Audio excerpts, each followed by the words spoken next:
is Girl Stop Playin, a weekly show that empowers Black women to stop playing with their potential so they can live a life that they love. I'm Coriel, your favorite homegirl, and I'm on a mission to help Black women make the money and get the honey. You can have it all as long as you're willing to work. This is the Girl Stop Playin podcast. I'm your favorite homegirl, Coriel, here to encourage you to stop playing with your potential and start working for what you want in life and in love. You already know that I'm bringing you the information and the conversations to help you make the money and get the honey. You can have it all as long as you are willing to work. And we have a special working woman in the building. We got my girl Ardre Orie in the studio. Hey. Fabulous woman in white.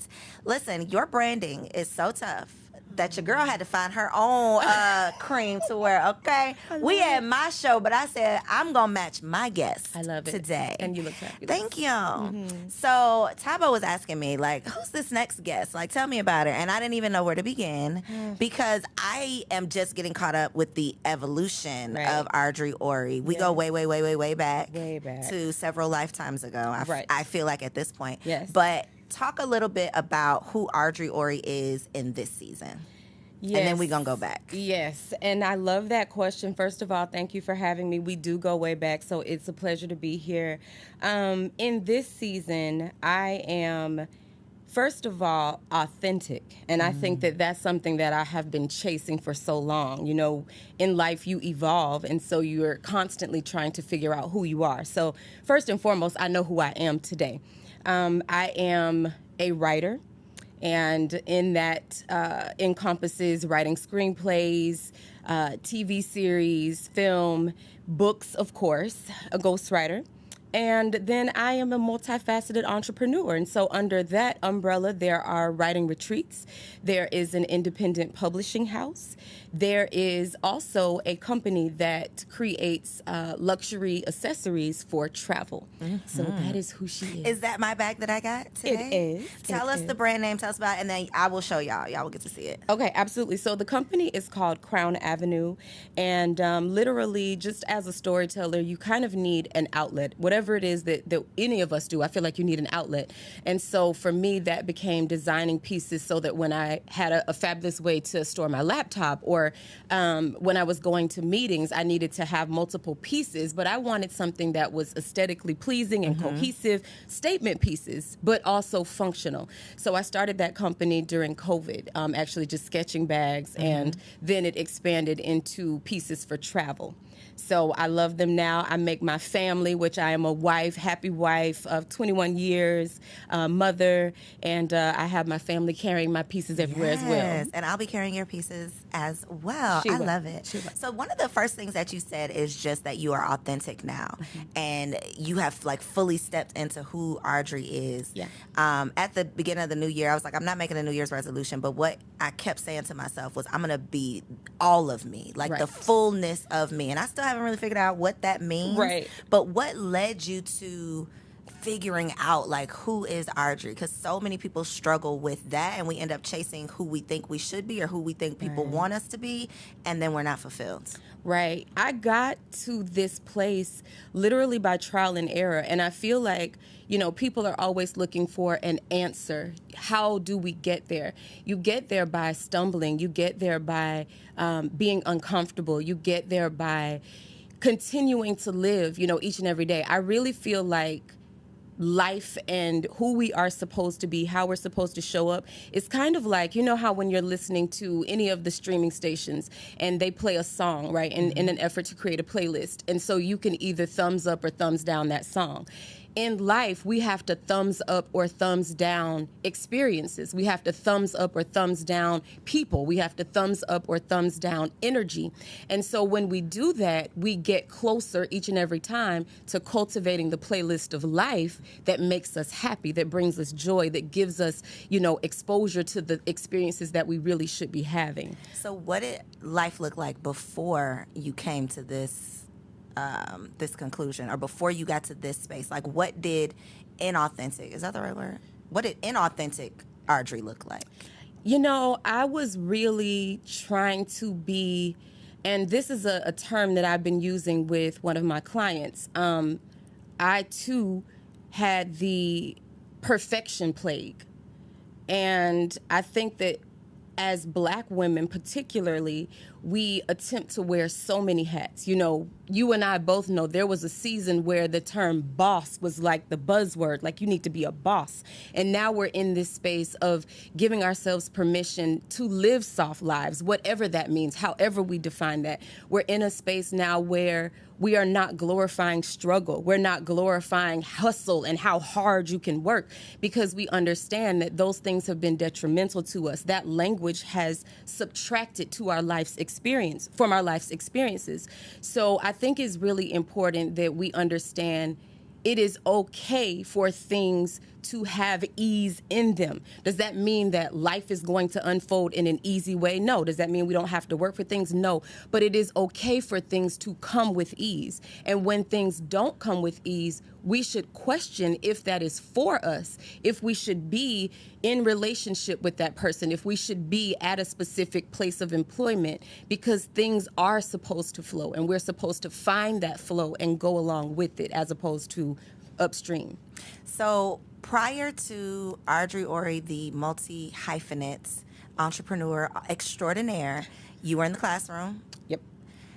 What was your Girl Stop Playin moment that said, there is something more out there for me and I got to figure out how to get to it? Do you remember what that was?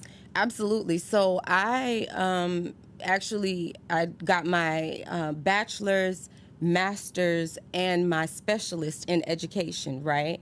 Sally Mae. Somebody find her. Anyway. Hack her. Y'all be hacking everybody else and they took out these Find Sally, right. So I did that. I kept searching. You know, I feel like we all have this tugging. Everyone has it. When you aspire to more and you're being called to more, something will tug on you. You will not be comfortable. And so I was not comfortable in the classroom because I felt like I needed to touch more people. So I left the classroom and I began to work more with the teachers. And then I felt like I needed to touch more people. And then I became an administrator, an assistant principal, and I felt like I needed to touch more people. And so I knew that, but I was still going along the path that I felt was safe. And that safety was just a career trek. So you become an assistant principal, then you're going to be a principal. Maybe you'll go downtown. Who knows? But for me, when I got pregnant with my second daughter, I was very sick. Seizures, passing out, you know, all the things. And I was still attempting to work because, you know, you got to hustle. So because you're a strong Black woman. Strong Black woman. Like, you got to get it. So I remember I passed out at a training. And one of the administrators said to me, you know, I think you need to go home. And I was pregnant. And I said, no, you know what? I think I should finish, because I felt like that was one of the requirements for me to advance in my career. Let me finish the training and then I'll go home after that. I was passed out. They called 911. Like, what was there for me to finish? It was just asinine to think that that was the mindset, but it was. So when I was really sick, I was home. I had to be on bed rest. And during that time, I was able to hear from myself. And I was like, something is really, really wrong. Number one, I had already raised a daughter where I'm in the education system, and I used to have a bed that I would make for her in my office because that is how late I would stay. She was the last child to be picked up when she was in daycare. She would literally be sitting there, and I could see the welling in her eyes because she was uncomfortable. There were so many sacrifices that she had to make as a result of me trying to be there for other people's children. And I thought, something is really wrong with this. So I talked to my husband and I said, you know, I don't want to put our next child through this. What are our options, right? And so we talked about the options. And my husband actually told me to do what I'm doing right now to become a writer. But I got so sick that I couldn't go back. And then he got a job opportunity in Atlanta.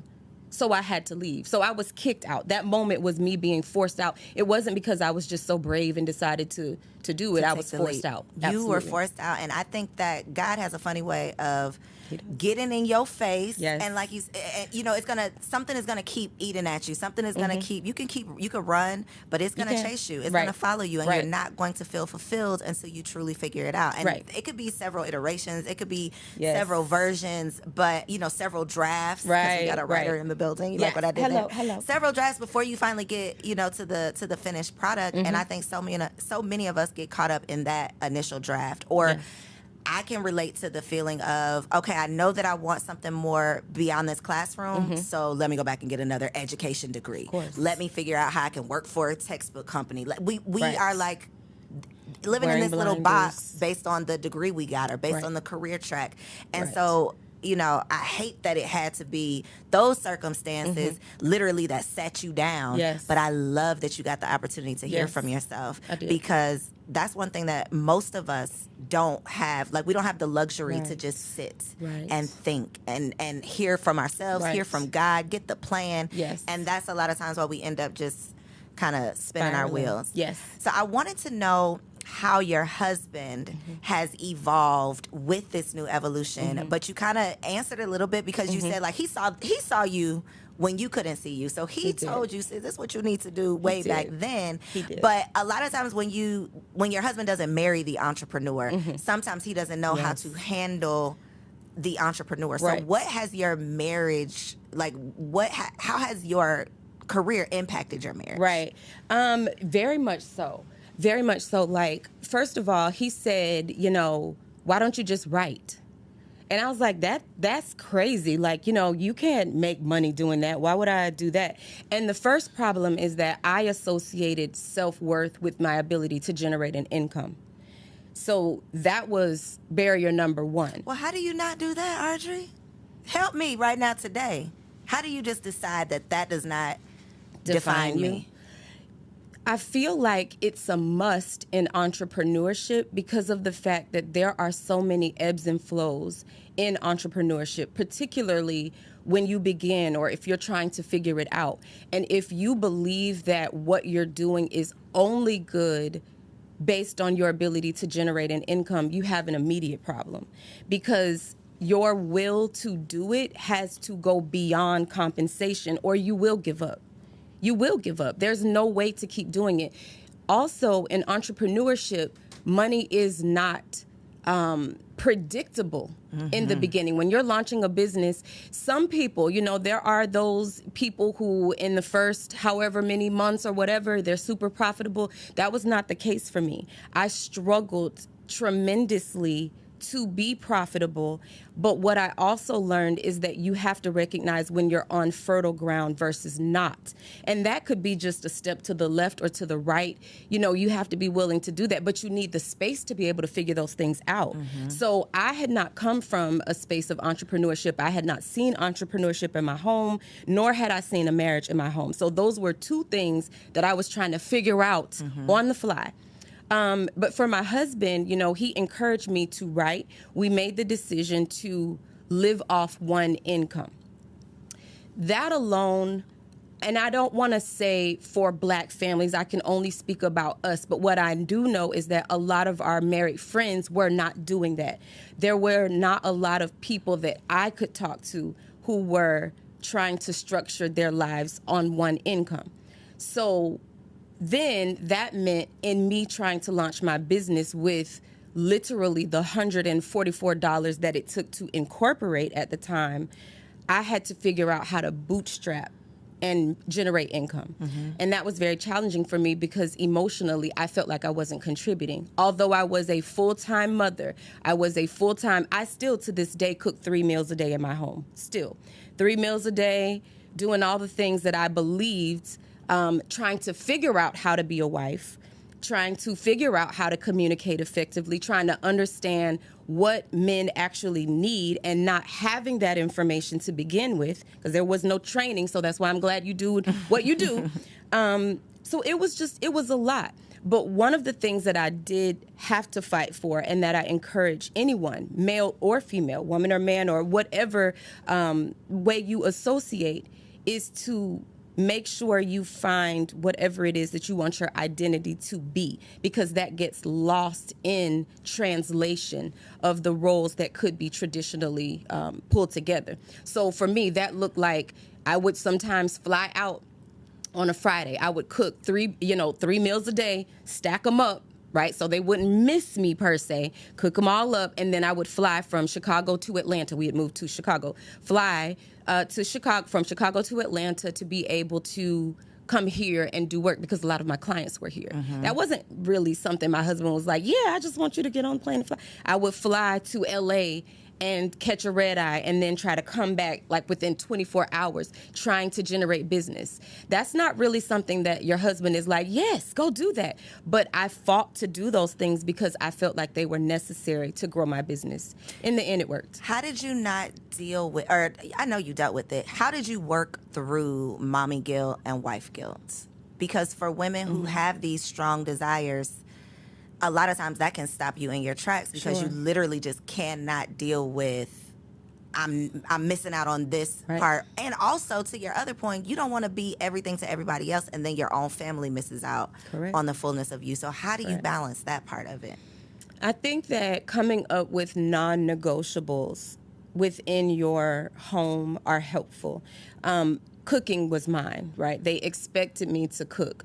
I remember a time when I was living in Atlanta, I went to an event and I got home really, really late. I can't remember why the event was happening. And so one of our sorority sisters was actually with me. She was staying with me. And so we came back in and my little one was up and she was like, can you make me some pancakes? It might have been like midnight, 1 a.m, something. And I was like, absolutely. And my line sister was like, are you crazy? You're going to cook pancake? And I was like, yes, because that's one of the things that I am responsible for is to make sure that the family has food. So I did it. So that was, I think having non-negotiables is key, but it's not going to ever be perfect. I don't think that you can walk or be called in purpose without someone not feeling like they're getting what they are supposed to have. And now that one of our daughters is 20, she and I have conversations regularly, and she says to me, I was there for every single one of your phases, and I remember every single one of them, and I felt every single one of the businesses you tried to launch. I felt when you were unhappy. I felt when you didn't, have a good interaction. I felt all of that. And it stings a little bit because I feel like in some way she's saying the same pain that you experienced, I did too. And it hurts. But that's the reality of it. But what were we just talking about? Talk about Miss Mamas. Where is Miss Mamas right now? Miss Mamas is in Amsterdam living her best life. After she got her international business degree? Now, I'm not saying she wouldn't have did that if you hadn't done this, but I'm willing to bet that watching Mama get it out the mud and figure it out, because one thing that we have in common, baby, we gonna try it. We're going to try it. We're going to do it. We got the T-shirt to remind us that we did that shit. We're going to try it, and we're going to figure it out. Right. And having a child witness that my mommy is not going to give up. Right. She's still going to have that same fire in her for the next thing, even if the last one didn't work out. Yes. She has that in her just based on watching you do it. So don't feel too bad that she got, drugged with you when you was getting it out the mud. She did. But she is going to be just... not even going to be. It's already in her. It's in her. It's in her. So she's reaping the benefits and the rewards of that. She absolutely is. And it's the type of, if I could go back and do it again, I actually wouldn't change it, because I think that it's very important for women to see women doing all kinds of things. So you see, and I asked her, I said, did you see me as a soft wife? Did you see me, or did you see me as an alpha woman? Was I hard in the house? And she said, no, I always saw you as a soft wife. You let daddy be a man, and you were always his wife, and that's what I witnessed. And that made me feel good. So I'm all right.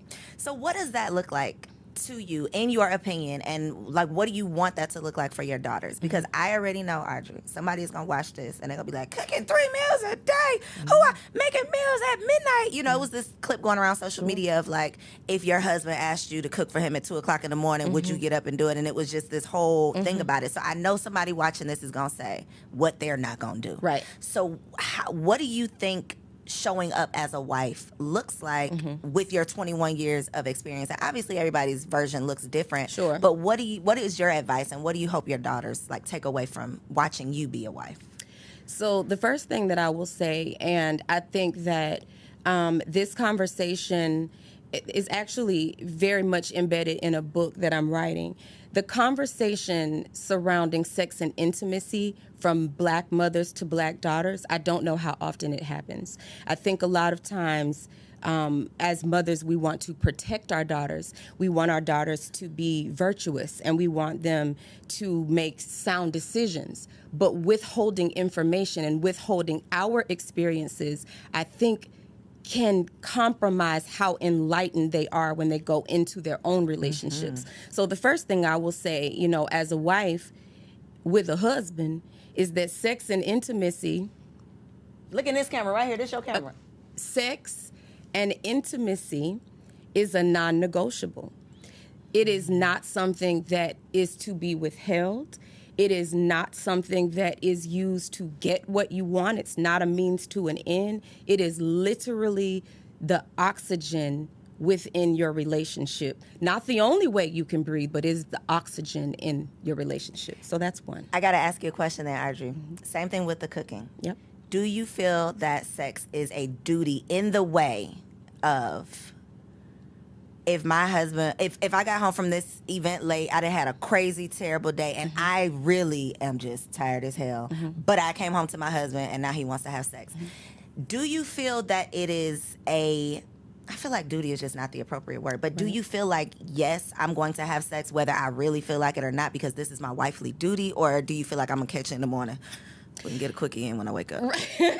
Well, I think that there are lots of ways to approach it. One of the things is that I feel first and foremost, I came into marriage without all the information. Had I known ahead of time how important that was, I think that my mindset would have been different. So over time, I've had to have a mindset shift. I now understand that it is not about doing it as a duty, because your husband doesn't feel wanted, needed, desired when you're doing it as a duty. He wants you to be excited about it and to be thrilled. And so I would definitely approach it from a perspective of, I'm here to have quality time, with the person that I love. I also look at it as though the lights are on. There's food in the refrigerator. I'm not worried about what's going to happen. And he doesn't get to choose when to make sure the lights are on. He doesn't wake up in the morning and say, well, you know what? I don't feel like going to work today. So, if we don't have any food, it'll be all right. He doesn't get to choose. He doesn't get to choose and say, well, I'll just see about that in the morning. He's working.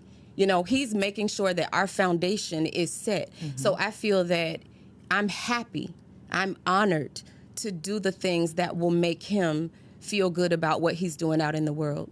Come on, wife of 21 years. So you little young single girls out there talking all that shit about what y'all not gonna do? That's why you still single. So raising your daughters with this in mind, we don't have these conversations in the Black community. Right. To your point, it's like, don't stay away from the little boys. Don't bring no baby up in here. Right. And that's where it usually ends. Right. How do you navigate the line between teaching them the importance of sex and intimacy in a marriage versus the sexy red culture that we live in? How, like, raising a little girl in this world, I just cannot imagine. How do you navigate that part of it? Right. Well, first of all, I acknowledge the fact that they have access to the information, whether I want to provide it to them or not. You can watch anything on Netflix. I mean, my daughters give me the Netflix recommendations. They're like, oh, you need to catch this show. And I'm like, you watch that? And I thought that I was saying, well, don't watch this, don't do that. And I realized they're going to have access to the information. So our conversations are very candid. Our conversations, to the point now where my daughter, the one that is 20, it's not even uncomfortable anymore. We talk about everything. And the same thing with our daughter that's 14. We have those conversations. We talk about intimacy, and that's the way that I word it versus saying sex. We talk about intimacy because intimacy is what is shared between people who care for one another. Sex, anyone can have sex. Intimacy is what we're all after. And it is human for people to do that. This is as human as it is to open your eyes in the morning. That is how intimacy should be and should be talked about. It is not a bad thing. It is not taboo, particularly when it is shared between people who have made the decision to be committed to whatever relationship parameters or boundaries they've set. So 14-year-old daughter turns 16 and she comes to you and she says, Mom, I really care about XYZ boy that I'm dating. What is your advice? I would really want to talk to her about timing. I would really want to talk to her about the way that she is going to go about making those decisions. Because what I also know is, as much as I would like to say, wait, she might or might not. I'm not okay with her not waiting. I don't want to say that I'm like, oh, yes, just go do it. That's not the case at all. What I do want to be, though, is realistic about what is happening in life and what people are doing. We also are a family that is rooted, we're rooted in our spirituality. So we go back to that. We read together. We go to church together. We talk about all the things. But I would really just ask her to continue to talk to me about making the decision. Let's have multiple conversations about it. Let's role play about various scenarios you could be in. Let's talk about what happens on a date. Let's role play, like pretend I'm the guy. You tell me, and I will say different things. We would go that far to that extent because I just want them to be prepared. I don't want them to feel like, wow, we've never even encountered this decision. And now I'm on my own trying to figure this out with a 16-year-old brain. Right. It's tough. It's hard. Tough. It's hard. Do you feel like you are raising your daughters to be wives? Absolutely. Absolutely. If that's what they want. Because again, part of the conversation is you should aspire to become a wife. We should be raising our, Black women, we don't raise our daughters to be wives. We tell them to go to school, get a degree, don't ever need a man, that part. Right. So, do we need to start encouraging our daughters to get married, but then also not wanting our young girls to feel like they are worthless if they're not a wife? Right. How do you balance that part of the conversation? And also, are you planning to encourage them to explore commitment, marriage younger? Because you got married pretty young. Is that something you would encourage them to do or no? Well, our oldest daughter is actually in a relationship. She brought a young man home for the holidays, and they very much, enjoy each other. So we talk a lot about marriage and the prospect of it. And I share a lot about communication. I share a lot about, it's great to feel strong, but to also find softness. I share a lot about the things that I would have changed or the things that I would have tried to grow in, the areas I would have tried to grow in sooner. So I'm very open about those things, and I share those because I want her to build her own perspective as far as what she wants to be in a marriage, if that is what she chooses to do. I don't force marriage on them. I just want them to find happiness. I share with them that, their father and I are companions. I love having someone to do life with. I love knowing that once they leave the house, like we have two that have already left the house, and one that will leave the house, that I have a friend, God willing, that will still be there. And we look forward to doing things together. I am a girl who will go to the movies by myself. I will go to out to dinner by myself. I really enjoy my own company. And I share that as well, that you have to be okay with you first. Because if you're not okay with you first, then you're going to be leaning on that person to be something that they really shouldn't be responsible for being. So I share, in both ways. But I am hoping that they will see, because I think that you learn more by what you see, versus what someone says, what being a wife could be for them. How important is it showing your girls friendships? Because I know you are a girl's girl. I feel like you're a girl's girl. I don't know. I think so. I think you have quality friendships. I think that they've probably seen up close and personal what a friendship should look like. Yeah. How do you navigate that part of it with teaching them like that friends are important, showing them what friendship should look like, but then also the self-love aspect too, because that's a conversation I think that starts too late in life. Right. Yes, for sure. Well, I have friendships that have lasted a really long time. And so I think I share with them the quality of friendships are better than the quantity. But when I said I don't know, I think for me, navigating friendship and marriage was really hard for me. Ooh, let's talk about it. Okay. You mean balancing the two? Yes. So when I got married, I was very young, and I was in the phase where people were just getting engaged, but I already had children. And so in order for me to be present, I couldn't go to a lot of the bridesmaids events and bridal showers and baby showers and girls trips. I missed a lot of those. And so I feel like there was a period of time where I didn't show up for my girlfriends. I really didn't. And I didn't know how to do that. I didn't know how to be fully present at home and fully present for friends. I was not good at balancing that. In addition to that, I was pursuing entrepreneurship very hard. So that meant any free time that I had outside of my family, I felt like the only way I could justify not being with them was working.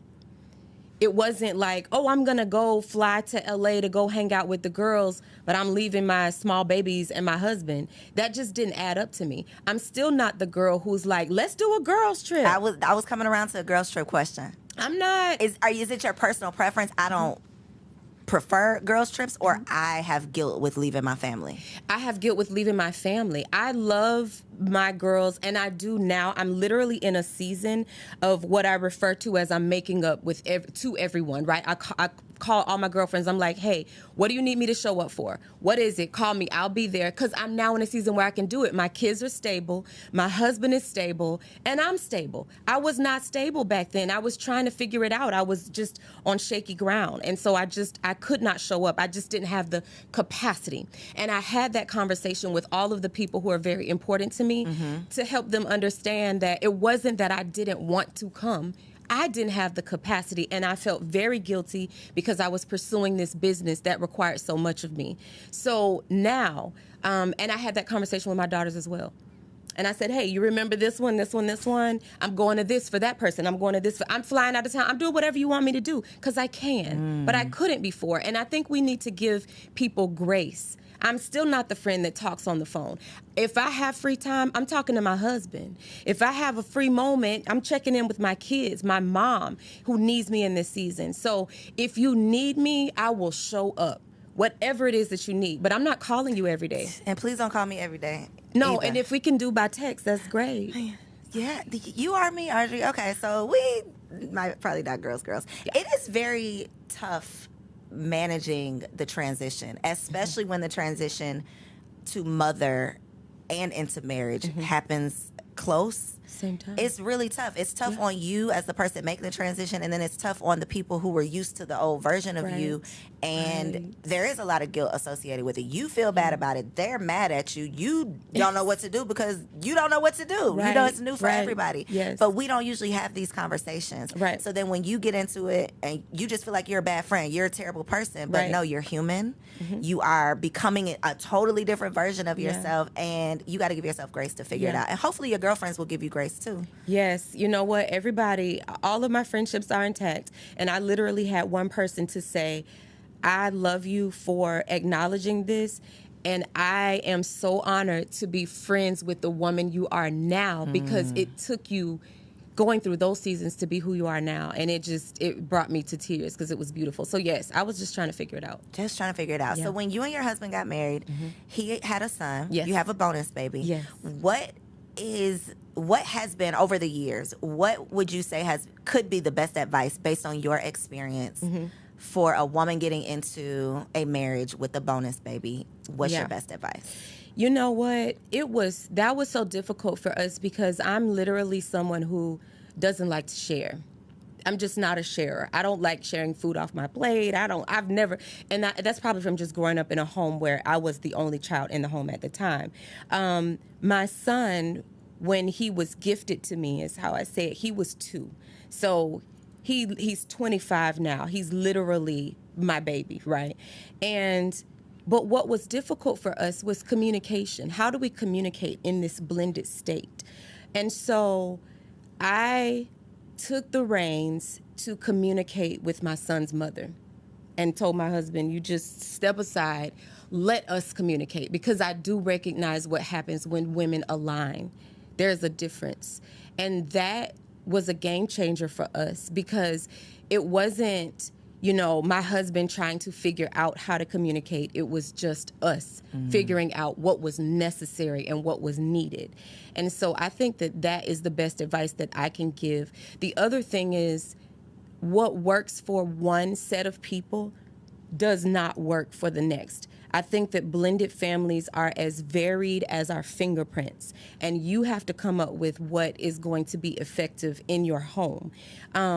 Also making sure that you find a way to align the energy. You have a baby who is shifting from one energy exchange to another energy exchange. You have children in one place who are in one circulation of energy, and new energy comes in, and that is a lot.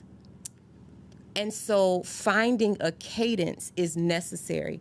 Talking up front about the non-negotiables, talking up front about the things that make you feel insecure. Because I think sometimes we put pride in it, and so we are ashamed to say, you know, now I'm trying to see if is this over, or like, are we good? What y'all really doing at the drop off? You know what I'm saying? Like, and so you have to be upfront about those things. And we had to put ego aside. It has been a long work in progress. And the other thing that I will say, especially to people who are mothers of babies who are bonuses, the child feels everything. And it is so important that if you love that baby, that you make sure you protect and shield them from your own stuff, from the stuff of that child's parent, from your own spouse, and build a rapport. And so I explained to my husband, not that I ever expect that anything will happen to us, but had it, or if it did, my relationship with my son is so intact that that's your baby. He's my baby. I think that we get a lot of advice, parenting advice, mom content for mothers of young children. Right. That's usually what the conversation is. And I don't think that there's a lot of support or resources or conversation for empty nesters or just adult children, you know, that transition. Yeah. What would be, I guess, your advice based on like 2 years in? Well, technically, you got 25.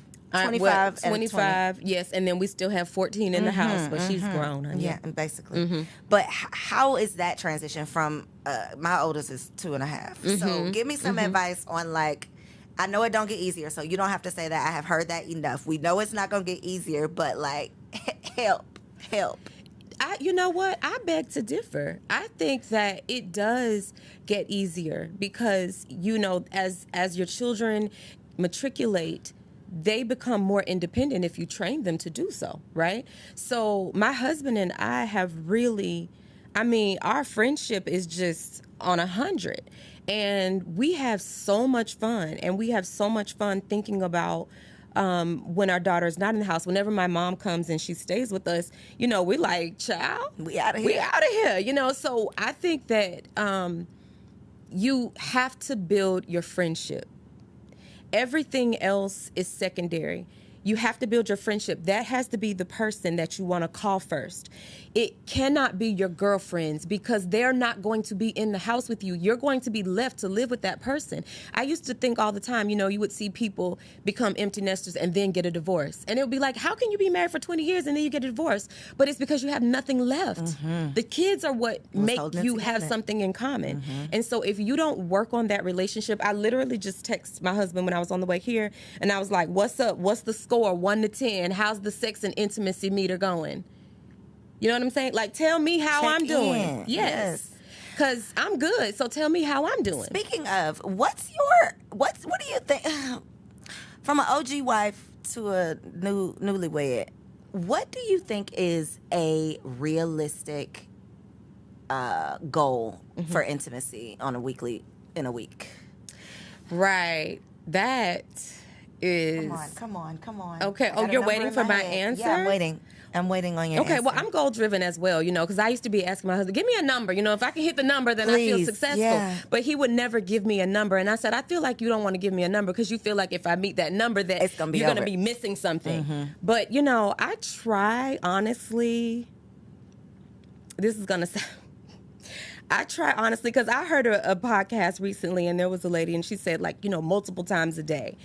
I don't know how you like get other things done, but I definitely try to do something, right?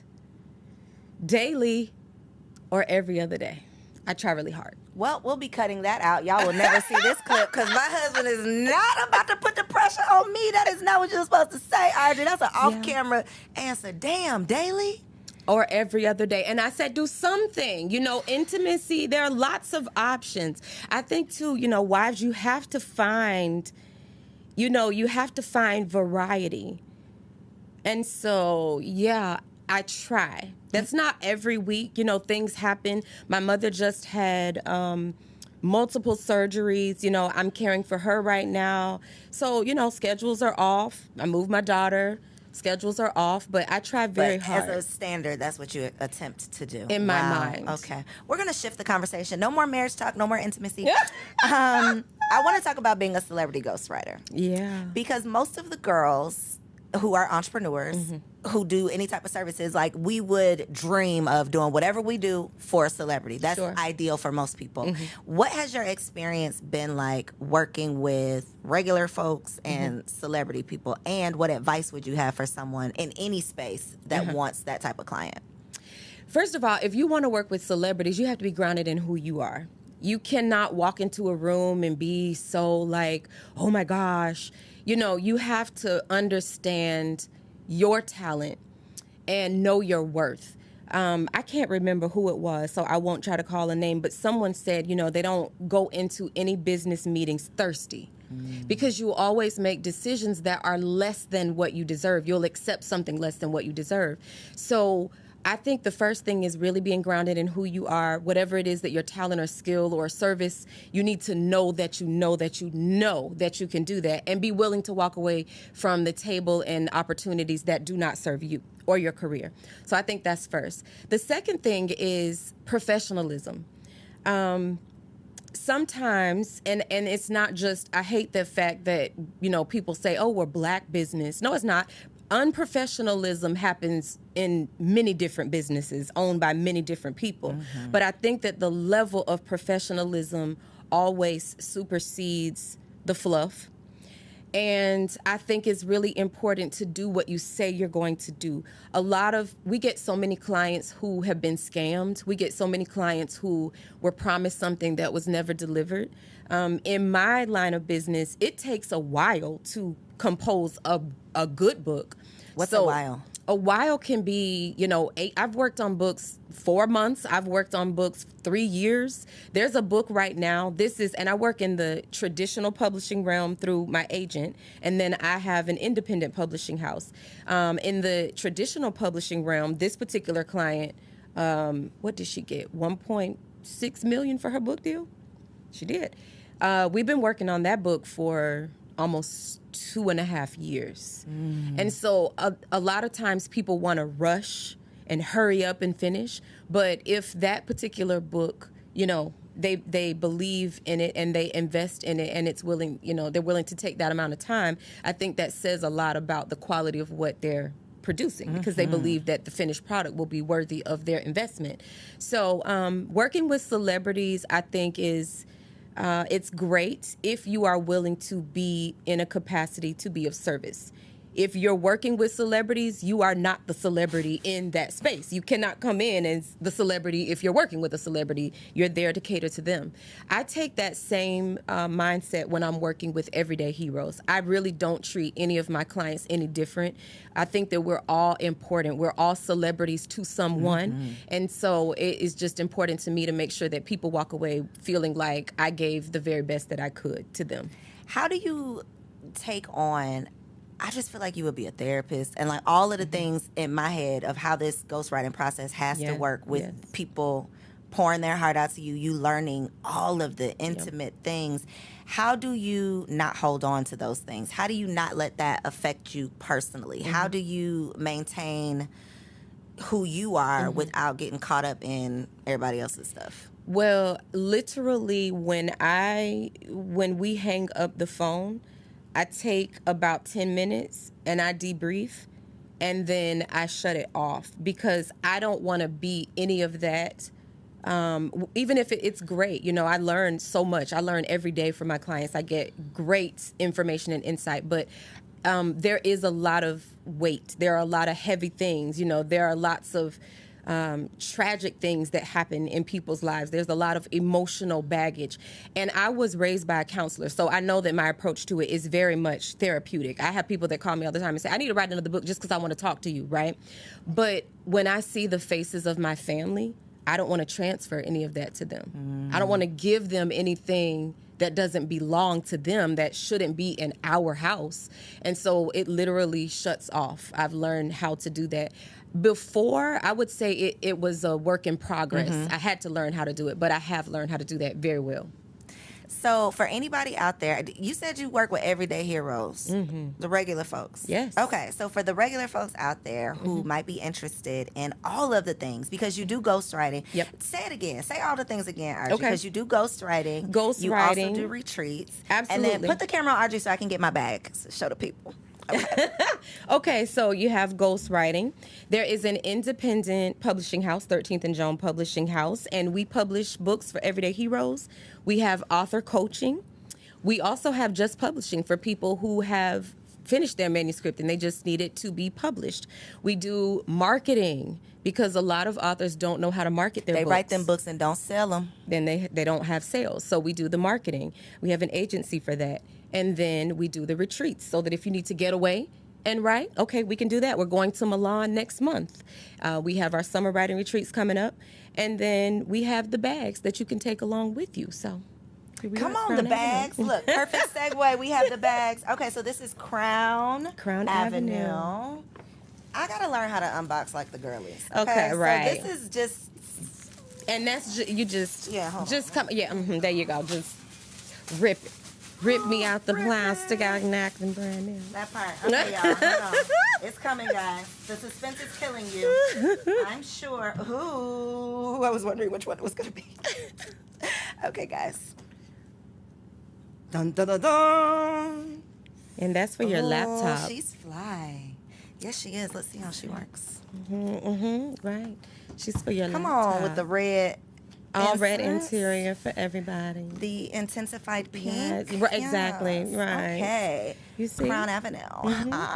Yeah. Fabulous. So where can they connect with you and where can they grab an accessory? Sure. So publishing, you want to write. That's 13th and Joan, 13THANDJOAN. Crown Avenue is CROWNE Avenue. Crown Avenue.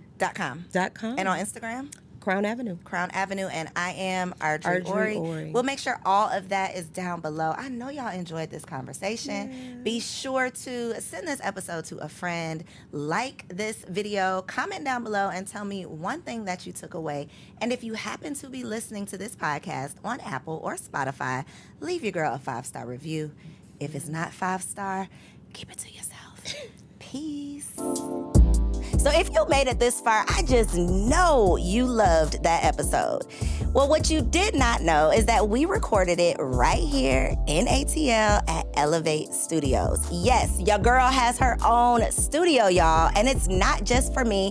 I'm opening it up for you too. So if you have a podcast, if you are a vlogger, a YouTuber, or a content creator, and you are looking for a professional studio to record your content, or you want to hire me and my team to fully produce your content, make sure you check out the show notes below or log on to elevateagency.com.